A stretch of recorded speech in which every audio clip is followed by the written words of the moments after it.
So I want to welcome everyone today to my guest and my interview with Rennie Gabriel. And we haven't known each other very long, but as soon as I met Rennie, I knew I wanted to share him with my community, and he has a lot to offer anyone in that. You may not be aspiring to be a millionaire, and that says a lot about you too. In that, where are you in your life? How rich in your life do you want to live?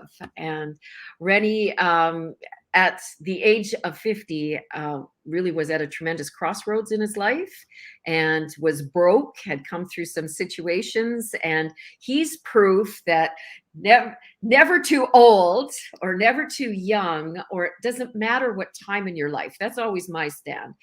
Age is just a number. What do you want to achieve in your life? And he's gone on to build I would say an empire. You might not say an empire, but when I look at what you've done, it certainly is very powerful. You're a multimillionaire, and you didn't you failed at math in school, Rennie. and, and this is really, a lot of people will relate to this, because if we don't fit into that, if we're not a peg fitting into that round peg, we may not fit in, and it doesn't mean that we can't be successful. And what really touched me about what Rennie does is the work that he does with, I've got a rogue fly in here, pardon me, it's that time of year.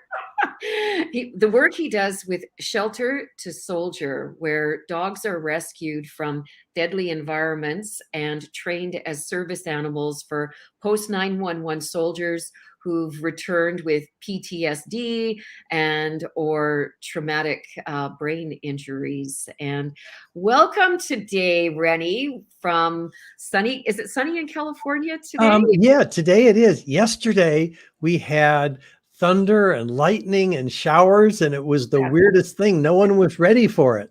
Well, and California kind of needs that extra moisture, right? Yeah, So, we do. so yeah. Thank you, Reddy. You're also a best-selling author of Wealth on Any Income. I'm going to get that book, and I am aspiring to be a millionaire also. And I think I speak for many people that are possibly watching that. Um, I didn't grow up in a household where the discussion around the table was, making millions. It was more about the, negative concepts and adverse realities that people have around wealth, abundance, and money. And people with money are mean or cruel or whatever, all of that. And you have, I'm just going to turn it over to you, because you are someone that is someone to listen to, and welcome very much to Aspiring to Inspiring. Tell me who you serve, and why you're doing what you're doing. The reason I'm doing what I'm doing is because it's philanthropy that makes the biggest changes on the planet. I love Um, that. I've learned, what works and what doesn't work. I mean, it took a long time, but I finally figured it out. And so it has put me in this situation where I am able to donate 100% of the profits from supporting other people to create wealth, so they can be philanthropic, so they can contribute to the causes that touch their heart, just like I donate to Shelter to Soldier. Well, a lot of other charities as well, but Shelter to Soldier gets 100% of the profits from the work I do supporting other people to become philanthropic. Can you tell me where were you inspired by that concept? Well, my wife and I have always been charitable, regardless of where we were financially. And she was the chairperson for a local division of the Berkshire Hathaway Charitable Foundation here in Los Angeles. Mhm. And in that position, someone brought to her attention the charity Shelter to Soldier. And we both have donated to animal causes. I did, how do I phrase it? I was very fortunate during Vietnam in being in the Naval Reserve, I planned ahead of time so I wouldn't be crawling through rice paddies like some high school friends of mine did. And, while they were really suffering, I'm sitting on a ship, eating at a table and taking showers. So I've always supported soldiers who allow us to do what we do, whether it's in Canada, whether it's in the United States. The point is, it's the soldiers who are deployed around the world, putting their lives on the line, that give us the freedoms that we have. So I've always been very supportive. And this is a charity that rescues dogs from environments where they could be euthanized or just die on the street. And they're trained as service animals for soldiers who might have otherwise committed suicide. And the suicide rate is almost 1 an hour. It's 22 a day for returning soldiers, from post-traumatic stress disorder, traumatic brain injuries, or other issues. And not one who's gotten their service dog has committed suicide. So I'm just very blessed financially, and it's my honor to support that charity. That's fabulous. I also have supported in particularly dog rescues, and we raised our children on that. I learned years ago a statement from a teacher: if you're not getting enough, you're not giving enough. Isn't that great? Yeah. And, yeah. Sorry. Talk about another quote. Someone sent me a link to a video talking about how generous someone was anonymously. And it ended with saying, real wealth is not how much you have, but who you are. Mm. And so, like I said, my wife and I are extremely blessed that we can donate as much as we do to the charities, and that's what it's all about for us. And Laurel, one of the things you and I were talking about before we went live was the horrible word retire. Ah, yes. It's not allowed in our house. Yeah, and I can't stand that word either, because when cows are no longer productive on a farm, they're put out to pasture to die. And the word for that process is called retiring the cow. Yeah. And when you and I are ready to go out to pasture to die, I'm sorry, it's just not very exciting. That's not going to happen. No. I just don't see that, right? The older I get, the more interesting I become to my children. They're like, where are you? Oh, I wish I was doing that. It's like, well, you could if you choose. Yeah. And because of, not having to work for a living, I end up meeting the most fabulous people. Like Laurel, you and I wouldn't have met if I retired. Right? Yeah. Well, many my age are, and nothing wrong with it, but they are following their grandchildren around. And I have grandchildren too, but I believe that this fulfilling my purpose is really important, inspiring my children, my grandchildren to be a better version than what I was. And, because the financial part of it, I was a single mom when my youngest was 8 months and the other a year above. I chose to go on a path to give my children a different life, and left,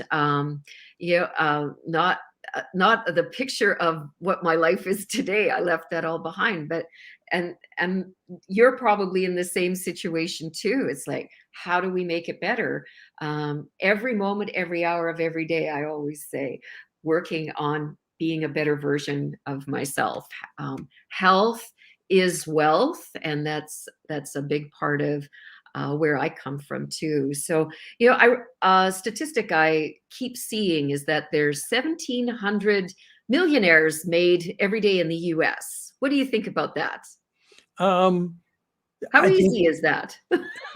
I think that's a fabulous statistic from the standpoint that on a daily basis, anyone can become a millionaire. Mm-hmm. And when I was broke, it seemed like a really far off idea.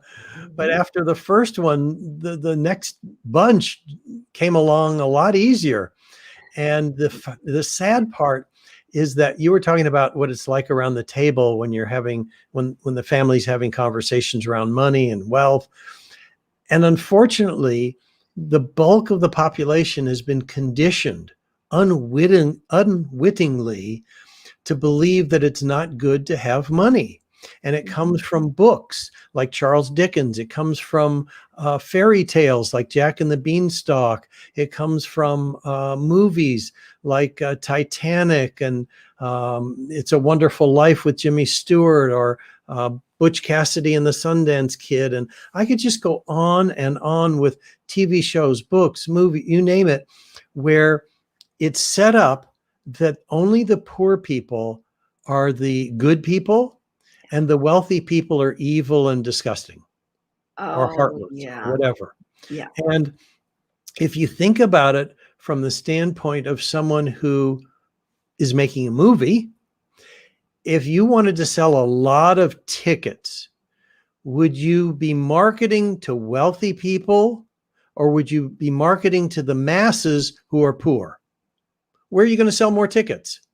Right. The ones that want it, or, are, because the ones that are wealthy are they're already on their path. They don't need you. Well, yeah, it's not only that, but looking at a movie ticket, let's say you have 1,000 wealthy people who could buy a ticket and that's who you market to, or you have millions of poor people that you could sell a ticket to and market to them. Where are Exactly. you going to direct your marketing efforts? And what's the movie going to be about? Who is it going to be attractive to? Mm-hmm. Exactly. And so until you start to look at things from a different perspective and recognizing how you're being sold things, nothing's going to shift. It's, people need to wake up to the advertising and what's being promoted. And I did that. And then when I woke up to that, I was able to see, oh my gosh, they want me to buy this deodorant because it's going to attract women, or this car because it will, or this toothbrush because it will. And it's sort of like, Sex sells, or oh sex, yeah, exactly. right? It's all that external, right? Yeah. It's like, if I drink this beer, attractive women will want me. It's like absurd. Well, the little red sports car. Yeah. Right? Yeah, exactly. And so when people wake up to the marketing, then they can make different choices. And so the choice that I made was, I want to have money so that I can choose not to work instead of have to work, instead of having these products that Madison Avenue is marketing to me. Well, I totally agree with you. It's there's so much that goes on that's external, that this last 18 months has really brought a new awareness. I love shopping. I realize how much I love it by just walking into a place just to kill time and walk out, with Yeah, bags. with stuff. Right. And we're building a house and everything's in storage right now. And all I have to do is go and get a plastic storage container, and it's like, shop is open. Yeah, exactly. You don't have to go to the stores. You go to your storage container. Yeah. Yeah. And what's happening on Marketplace?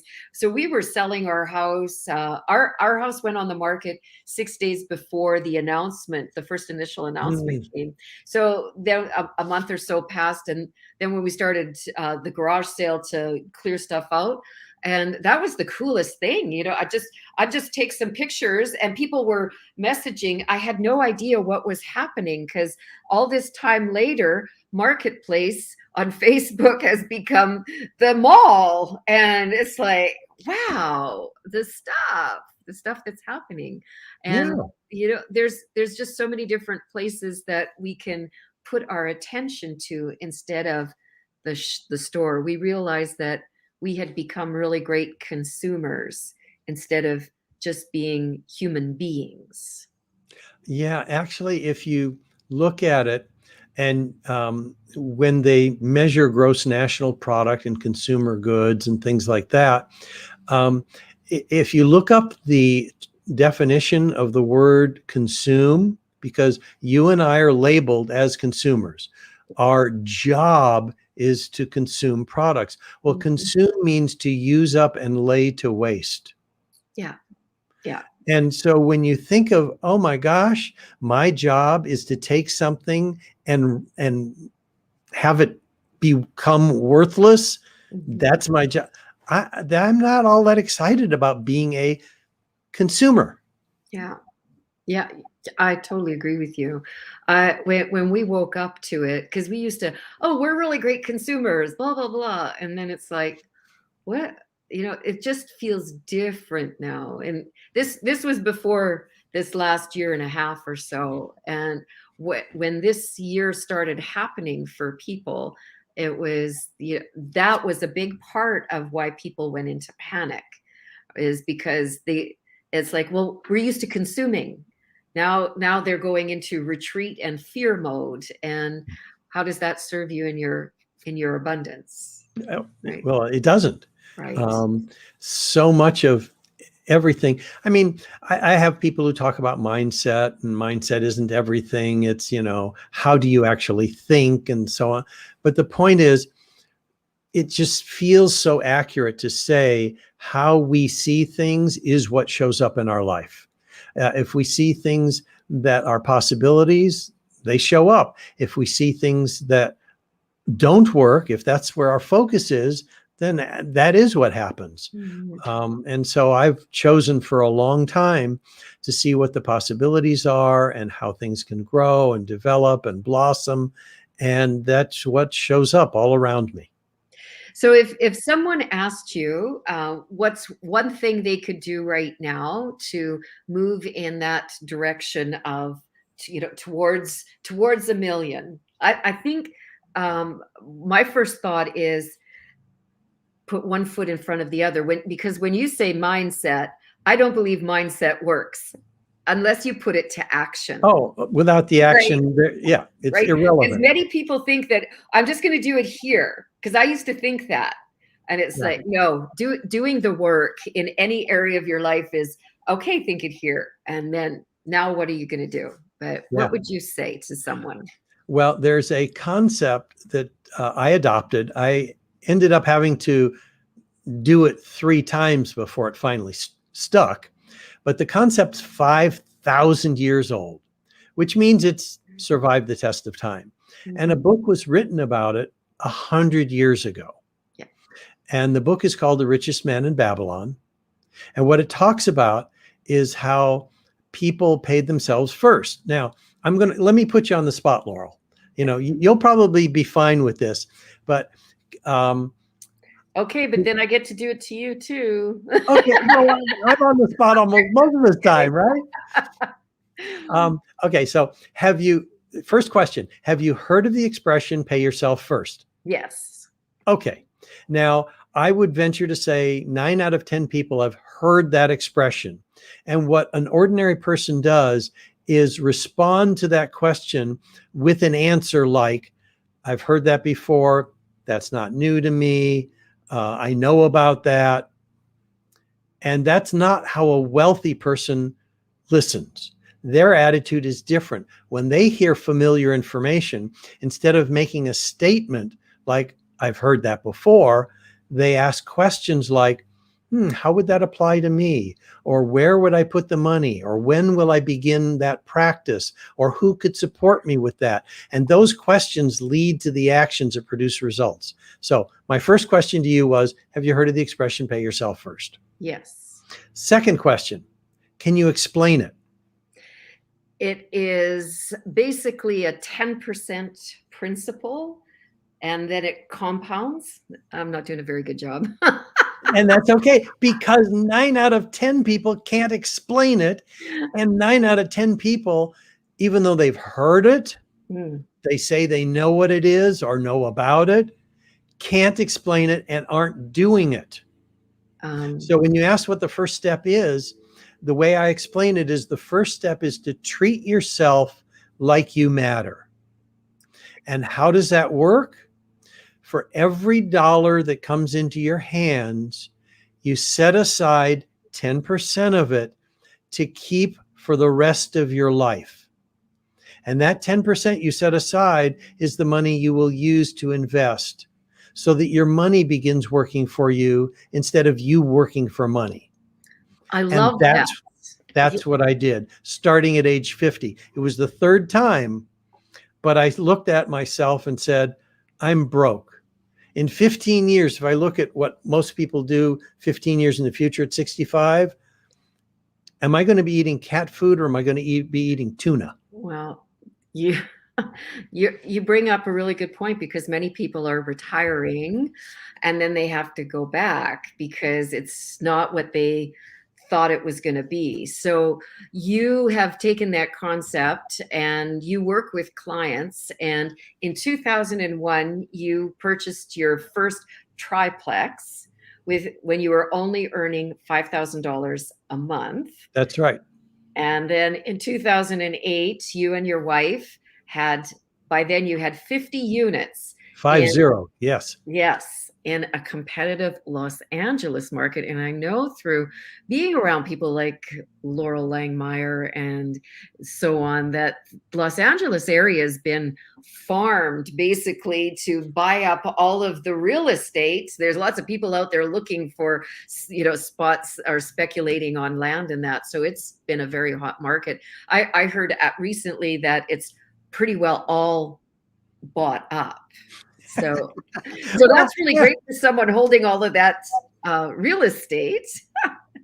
And you follow this plan. And I love how you said that, as a practice.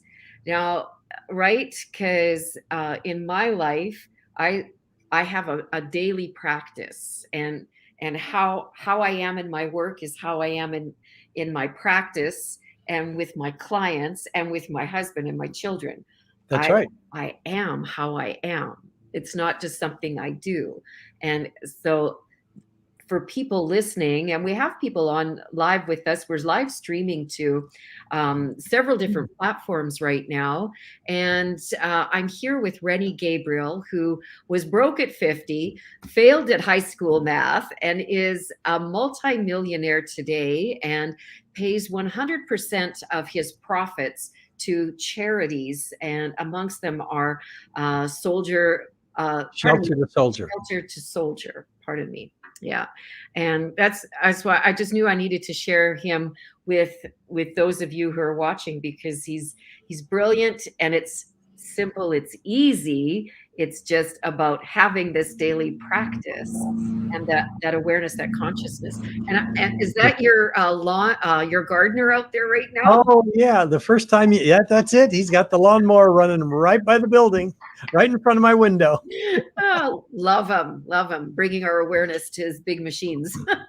Yeah, So yeah, and okay, and so anyways, I'll just let you continue there. The Richest Man in Babylon. I have had the book in my hands, and I read several of the chapters. I'll just tell you that I did read several of the chapters. Great. Well, and we've been in programs, my husband and I both, based on 4 pillars of paying yourself first, and this is a really important part of it, switching that up. Yeah, you don't have to start with 4 pillars or 9 envelopes, or just, it's what's the first step? Just setting aside 10% every time some money comes into your hands.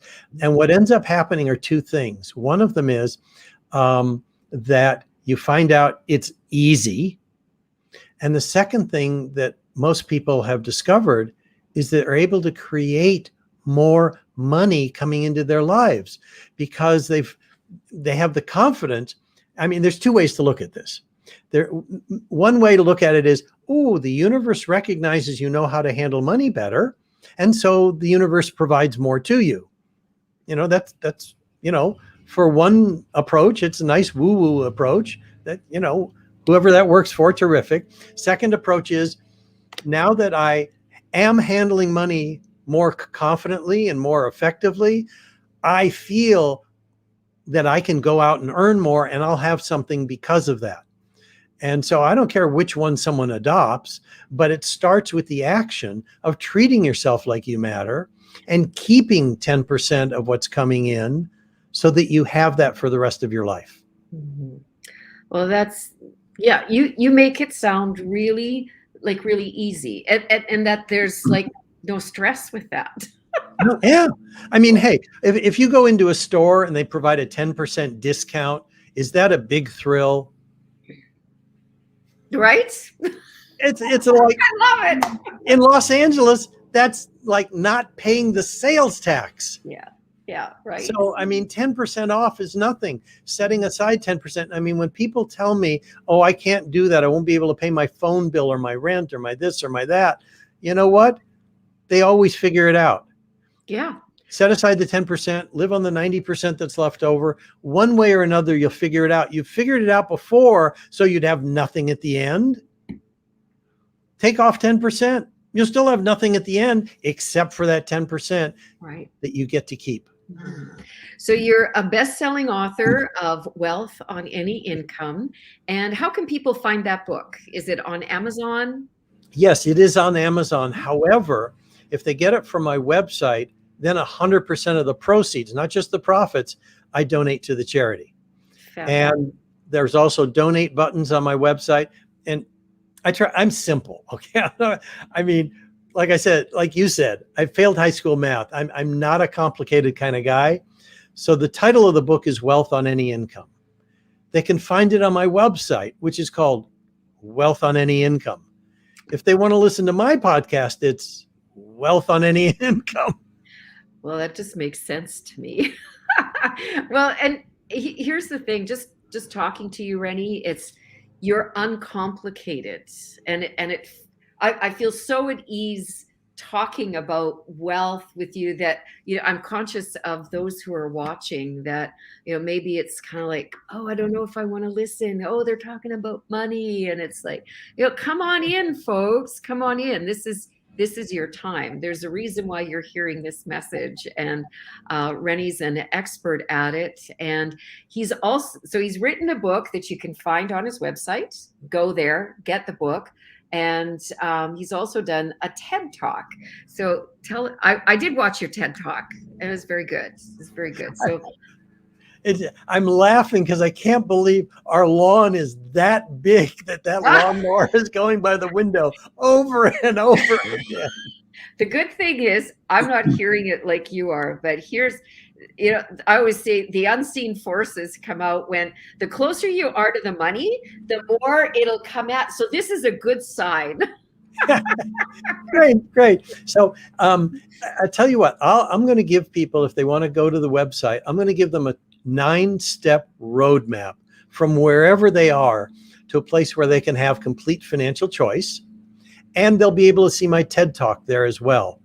And it goes more into how we've been programmed to be poor. And the 9-step roadmap is the cure to that poor programming. And they go to wealthonanyincome.com /TEDx. I put in the chat. Perfect. Rennie Gabriel, and the link for that, and for the YouTube talk. And just for those watching live or on the replay, the links will be put below in the comments so that you can easily access the information and get Rennie's book and listen to his TED Talk. So thank you, Laurel. Yeah, you're welcome. So is there anything else that you would like to leave them with today? That there's another book there's donate buttons all over the website. And if someone actually just donates directly to Shelter to Soldier through any of the buttons on my website, I will email to them a copy of the Wealth on Any Income book. Wow. So they could either buy the book.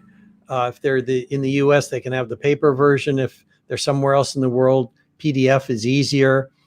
And if they just donate to Shelter to Soldier through the website, I'll send a copy of the book.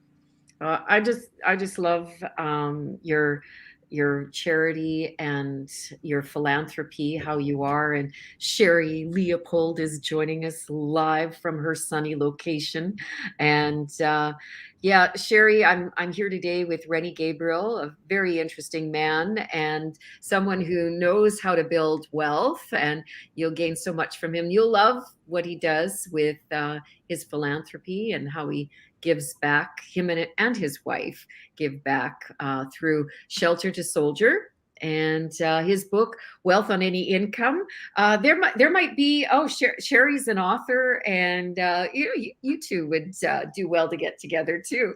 So reach out and get Rennie's book, and you're well on your way to building your wealth too, Sherry. She has a big organization, a big team behind her. So thanks so much for hopping on. And Rennie, thank you so much for sharing of yourself and your time today. What my takeaway is, I love that, money is a practice, and I'm on my path, and I love this. That was a flip for me today. I'm going to think of my money as a practice too.